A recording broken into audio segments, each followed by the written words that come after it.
boys and girls, Mrs. Pecora here. We are going to read today Charles Dickens' A Christmas Carol. It is illustrated by Brett Hillquest. He just illustrated the lump of coal book that we read, or that we will read. This story is condensed. Remember, I told you in the intro video, it's not the original, but it's condensed down so you guys can understand it. So here we go. Hope you enjoy.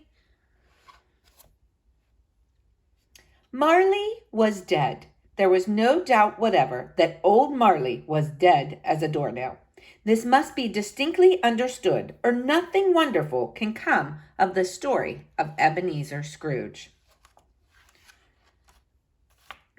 A Christmas Carol by Charles Dickens, illustrated by Brett Hillquest. Once upon a time, of all the good days in the year, on Christmas Eve, old Scrooge was at work in his counting house when his nephew Fred came in. "A Merry Christmas, Uncle." "Bah!" said Scrooge. "Humbug!" He was a scraping old sinner, Scrooge was, hard and sharp as flint. "If I could work my will," he continued, "every idiot who goes about with Merry Christmas on his lips would be boiled and buried with a stake of holly." "Uncle," pleaded Fred, "you don't mean that. Come dine with us tomorrow."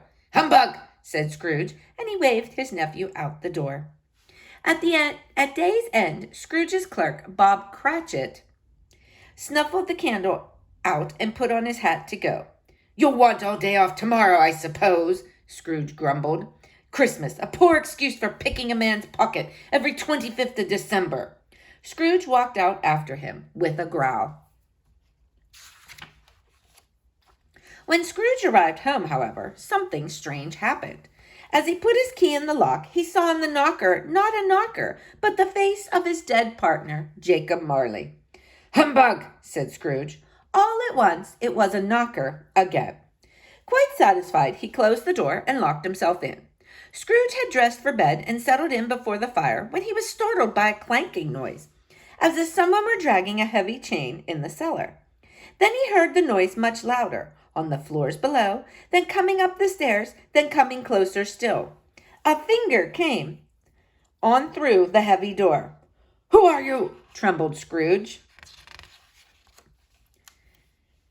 "Ask me who I was." "Who were you then?" "In life I was your partner, Jacob Marley." "Humbug, I tell you, humbug!" At this, the spirit raised a frightened cry. "Hear me!" bellowed the ghost. "I wear the chains of greed I forged in life. I'm here to warn you that you have yet a chance and hope of escaping my fate. You will be haunted tonight by 3 spirits.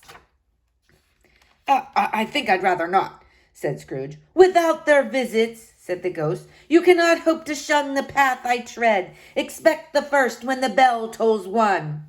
Then the ghost floated out upon the bleak, dark night. Scrooge certainly could not sleep now. He had no choice but to wait upon the tolling of the hour. "Ding-dong!" "A quarter past," said Scrooge, counting. "Ding-dong!" "Half-past," said Scrooge. "Ding-dong!" "The hour itself," said Scrooge. The bell sounded with a deep, dull, hollow, melancholy 1. Lights flashed in the room, and the curtains of his bed were drawn. The curtains of his bed were drawn aside, you see, by a hand.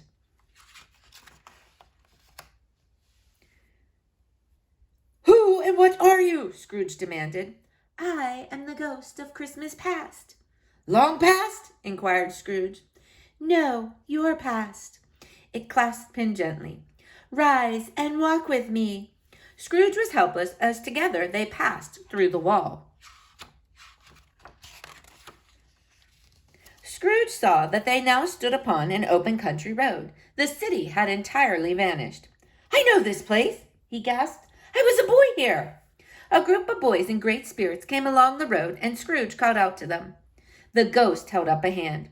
"These are but shadows of the things that have been," it said. "They cannot see or hear anything of us." The boys came on, and Scrooge knew every one. Why did his heart leap as they passed? Why was he filled with gladness when he heard them shout Merry Christmas? What was Merry Christmas to Scrooge? What good had it ever done him? "The school is not quite deserted," said the ghost. They entered a bare room, made barer still by the lines of desks. At one of these a lonely boy sat reading. Scrooge crept closer, and a weight fell upon his heart. "Could it be?" he whispered. "Yes," said the spirit. The boy was Scrooge himself, so many years before. He had no place to go this Christmas, remembered Scrooge, as a tear came to his eye. The ghost smiled thoughtfully. "Let us see another Christmas." They were now in the busy thoroughfares of a city. The ghost stopped at a certain warehouse door and asked Scrooge if he knew it. "Was I apprenticed here?" marveled Scrooge. They went in. At the sight of an old gentleman, Scrooge cried, "Why, it's old Fezziwig, alive again!" Fezziwig called out in a rich voice, "Yo-ho there, Ebenezer!" Scrooge's former self, now grown a young man, came briskly in. "No more work tonight," said Fezziwig. "It's Christmas Eve." In no time the warehouse was converted to a bright ballroom as you would desire to see upon a winter's night. Guests arrived, and among them a fair young girl, who took the hand of young Ebenezer Scrooge. There were dances, and there was cake, and there was a great piece of cold roast. Scrooge's heart and soul were in all of this. He remembered everything, enjoyed everything. When the cheerful voices died away, he was sad to hear them go, hers most of all among them. Scrooge hung his head, conscious of being exhausted, and further of being in his own bedroom. The ghost had vanished. Scrooge barely had time to fall into bed before he sank into a sleep as heavy as his heart. Awakening in the middle of the snore, Scrooge did not need to be told that the bell was again upon the stroke of the hour. A strange voice called his name. "Know me better, man!" exclaimed the ghost. "I am the ghost of Christmas Present. You have never seen the likes of me before." "Never," Scrooge made to answer. "Touch my robe." Scrooge did as he was told, and held to it fast. They stood in the city streets on Christmas morning. The people who were shoveling away on the housetops were full of glee, calling out to one another and exchanging snowballs. The ghost led Scrooge straight to his clerk, Bob Cratchit's house. There was nothing of high mark in the Cratchits' Christmas dinner. They were a poor family, and Tiny Tim could not walk without his crutch. But they were happy, grateful, pleased with one another, and contented with the time. Bob Cratchit said he didn't believe there ever was such a tender goose as the one his wife has cooked, and his voice trembled when he said that Tiny Tim was growing strong and hearty. Then Bob proposed, "A Merry Christmas to us all, my dears. God bless us." "God bless us, everyone," said Tiny Tim, the last of all. "Spirit," said Scrooge, "tell me if Tiny Tim will live." "I see an empty seat," replied the ghost, "and a crutch without an owner." "Oh, no, no," said Scrooge. "Oh, no, kind spirit, say you will be spared." But the ghost did not respond. It was great surprise to hear a hearty laugh at that moment. It was an even greater surprise for Scrooge to recognize it as his nephew's and to find himself in his living room. "He said that Christmas was a humbug," cried Scrooge's nephew. "He's a comical old fellow." "I'm sure he's very rich," hinted Scrooge's niece. "What of that, my dear?" said Scrooge's nephew.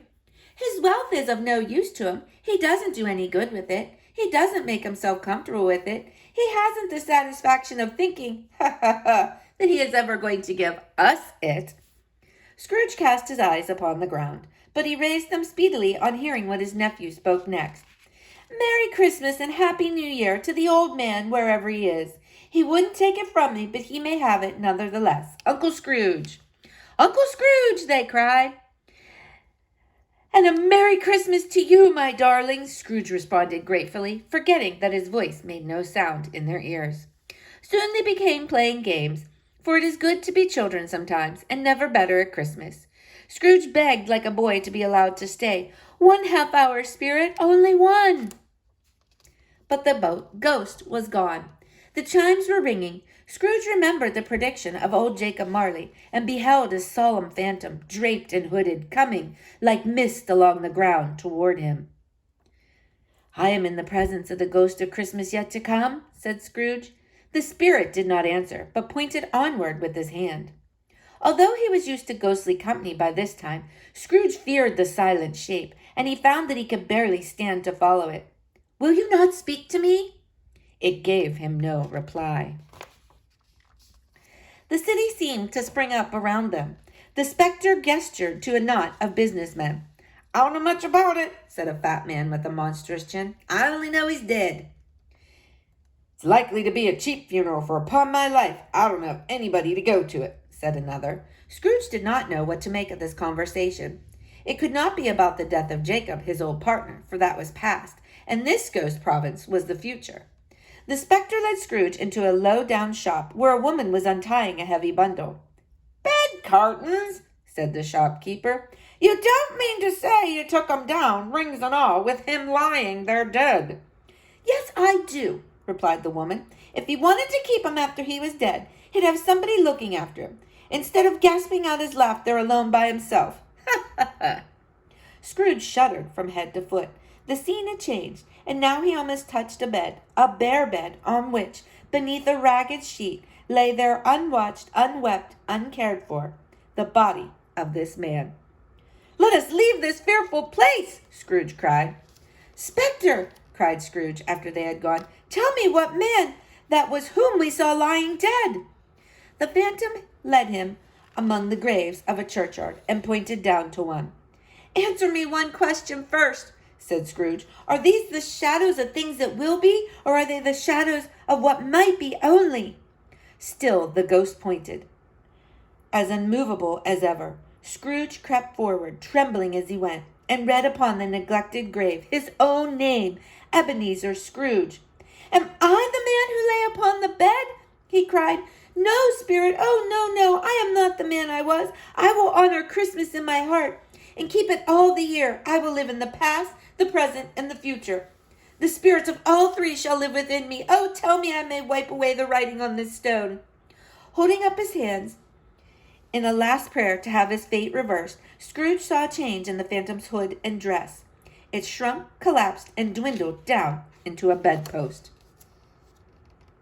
Yes, the bedpost was his own. The bed was his own. The room was his own. Best and happiest of all, the time before him was his own, to make amends in. Scrooge opened his window. "What's today?" he called down to the boy in the street. "Why, it's Christmas Day," replied the boy. "I haven't missed it," said Scrooge to himself. "My fine fellow, do you know whether they've sold the prize turkey that was hanging up in the street?" "What, the one as big as me?" returned the boy. "Go and buy it, and I'll give you a shilling. Come back in less than 5 minutes, and I'll give you a half-crown." The boy was off like a shot. "I'll send it to Bob Cratchit's," whispered Scrooge, rubbing his hands and spitting with a laugh. "He shan't know who sends it. It's twice the size of Tiny Tim. Ha ha ha!" Really, for a man who had been out of practice for so many years, it was a splendid laugh. After sending off the turkey, Scrooge dressed himself in his best and set out for his nephew Fred's house. It was a mercy his nephew didn't shake his arm off when he arrived. Scrooge felt at home in 5 minutes. Nothing could be heartier. Wonderful party, wonderful games, wonderful happiness. Scrooge was early at his office the next morning. "Hello," he pretended to growl when Bob Cratchit arrived a few minutes late. "What do you mean by coming here at this time of day?" "It's only once a year, sir," pleaded Bob. "It shall not be repeated." "I'm not going to stand this sort of thing, and therefore," Scrooge said, leaping from his stool, "A Merry Christmas, Bob! A merrier Christmas than I've given you for many a year. I'll raise your salary," he continued, with an earnestness that could not be mistaken, "and do whatever I can to assist your struggling family." Scrooge was better than his word. He did it all, and infinitely more. And to Tiny Tim, who did not die, he was a second father. He became as good a friend, as good a master, and as good a man as the good old city knew. And it was always said of him that he knew how to keep Christmas as well as anyone alive. May that be truly said of us and all of us. And so, as Tiny Tim observed, God bless us, every one. The end. I hope you enjoyed this story, boys and girls. Bye-bye.